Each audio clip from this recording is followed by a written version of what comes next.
Hi again. Now we're going to talk about the venue, okay? This is kind of exciting actually, and it goes hand in hand with what you're doing with organizing your first party, okay? Why is this so important? Because you need to find a location that fits your target market. In my first session talking about your first party, I kind of talked about how we ended up in kind of a little bit of a dive of a bar. That really wasn't my scene, but it worked out great because we dressed it up with balloons and this and that, so we made it look good.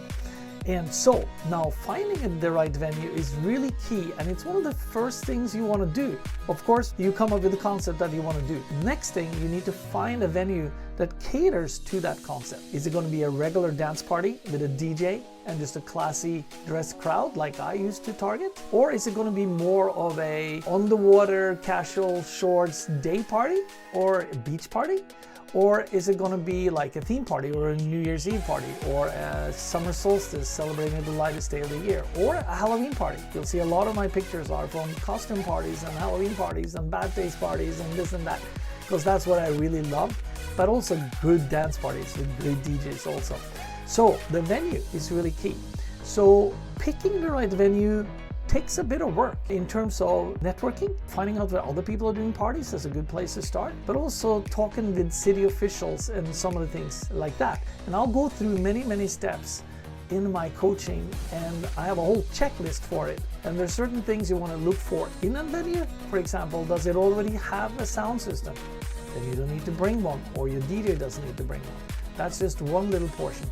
Is the place secure? Is it in a good location of town? Is it easy with parking? The list goes on. But most importantly, the venue needs to be fitting your party, the type of party you're going to have. If it doesn't fit, you shouldn't be using it, and you shouldn't just take any venue. And another key point too that I touched a little bit upon is make sure you can pack it. Do whatever you can to pack the damn venue. If you don't, you'll get screwed.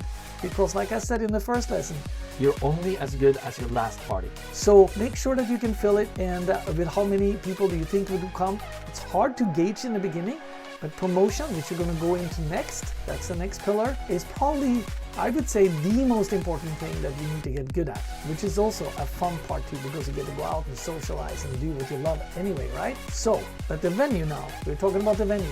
It's got to fit your target market, got to fit the type of party you're doing. And there's a lot of things you can do in terms of getting free venues. And I have a whole checklist of that as well that I will coach you on and teach you how to do, because it's an art and a science that you learn over years, and you say, oh damn, I didn't think of that. Well, you miss one thing, the whole thing can collapse. For instance, I had an event, I'm not going to refer to exactly the event right now because just for personal reasons, but I had been dealing with one person the whole time. This is an event I planned for 6 months. The budget was over $100,000, and this is like later in my career when I got really good at it, right? And 6 hours before the event were to take off, a person came in and shut down 50% of our entrances, which had already been cleared, that we could take in people from both this side and that side. Everything was planned. I mean, literally.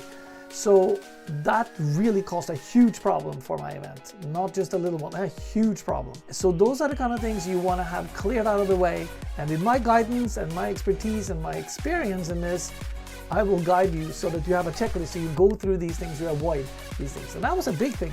There could be other little things that makes it whole thing tip. Here's another one I'll throw at you for free. What if the place doesn't have a dance license? That's happened too.